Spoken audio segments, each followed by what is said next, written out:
Our first guest is new to Tacoma City Council, and actually, they were sworn in on Tuesday night. We want to say welcome to Council Member Sandesh Sadalge. Good morning and welcome to Cityline. Good morning. It's great to have you on the show. My goodness, fresh off of being sworn in and poof, you're on the couch. Yeah, it wasn't much time. It wasn't much time. So let's talk about this, because this search for Council Member Catherine Ushka's replacement was something that all of us watched. We all had something to say. Why did you choose to serve?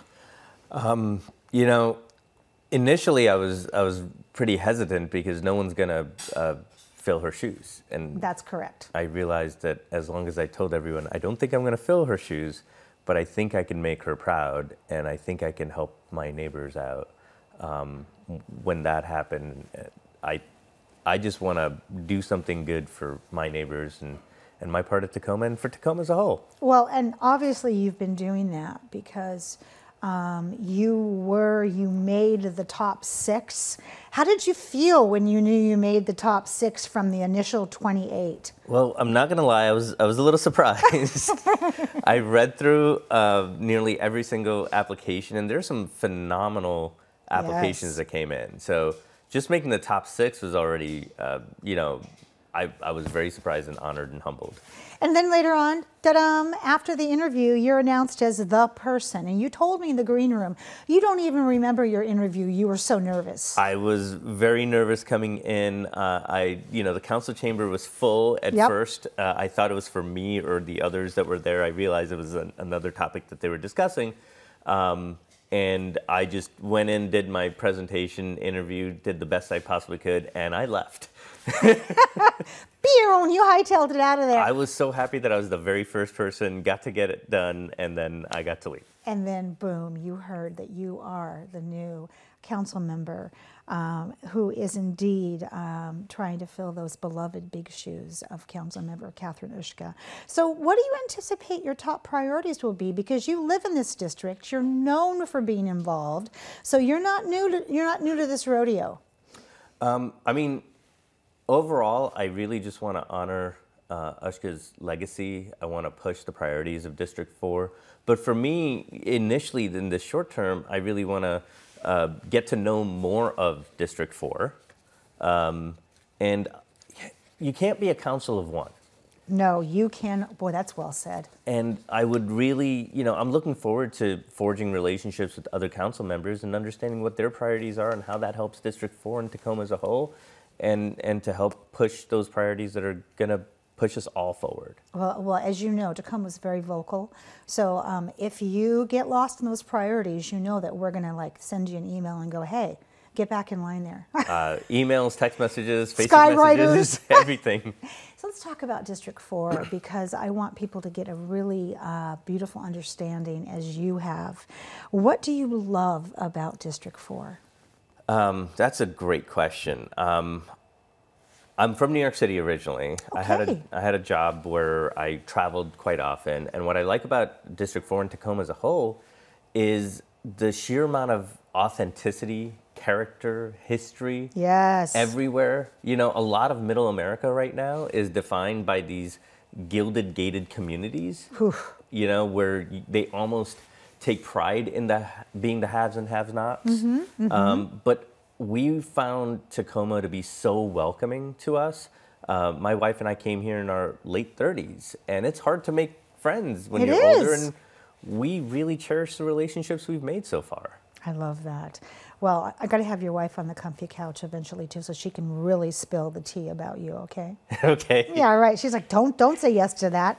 So, how did being on that McKinley Hill Neighborhood Planning Steering Committee and also the Planning Commission before you were appointed to this position, how was it? What was it like for you? And did that kind of give you an idea of, maybe I could do this more? Absolutely. And I just want to point out, it was Catherine who co-sponsored the neighborhood plan. McKinley was the pilot program that I was part of. And you know, going back to the authenticity and the openness, what I found was you had a lot of neighbors that really wanted to participate and help out. And you also had city staff that would come in and say things like, well, okay, we can try to solve this underlying problem. You know, your solution may not work because of these rules and regulations, but here's some alternatives that we could use and go through. And the creative problem solving was amazing. And it really changed my mind about politics in general, because it's very different. You know, the East Coast is like a little more entrenched. It's a syndicate, if you know what I'm saying. You can say that. Yeah, absolutely. That's a nice diplomatic way of saying that. Absolutely. But here it's hands-on. You walk the talk. Like you said, you were out and about this weekend, and people are already recognizing you with a baseball cap and glasses on, asking you questions about your plans for the district and just getting to know you. When you think about the city council, and you probably haven't stopped thinking about it, it's probably keeping you awake now, and congratulations if it is. What big issues are coming up next for this city council? And you got it. It is actually keeping me up. There's a lot of really big meeting things. There is. You know, I'm most familiar with Home in Tacoma 2, which I think is going to be one of the largest kind of short, medium, long-term policy changes we're going to make.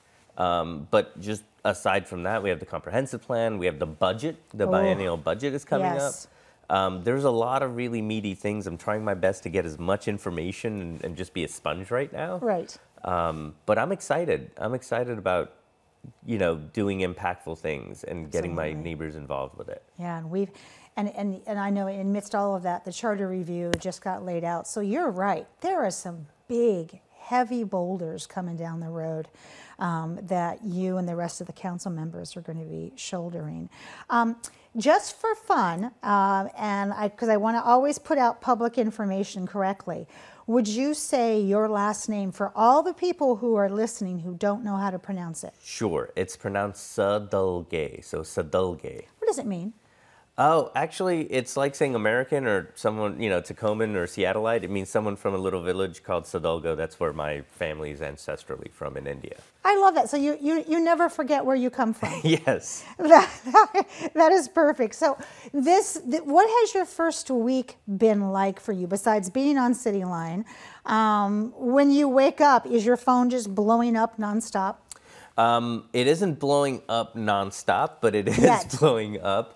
I mean, people have been so kind and willing to help and really participating and asking me what I need. I think my issue is there are two things I'm trying to figure out. I know I'm in the middle of the book in many things, and I just need to know where the first page is, and I don't know what I don't know. So I really appreciate people coming out and offering their help at this point. Yeah. I bet you do, because like you just said, you don't know what you don't know. So in these last few minutes, how can District 4 residents contact you, or if they want to share some thoughts, or is there a coffee we can attend where we can get to know you? So I am working on coffee and getting out. I'm actually supposed to have that meeting later today. But our website is up for District 4. My contact information's up there. I encourage anyone to email me, call me, get in touch in any way. I may not get back right away, but I will get back to everyone that contacts me.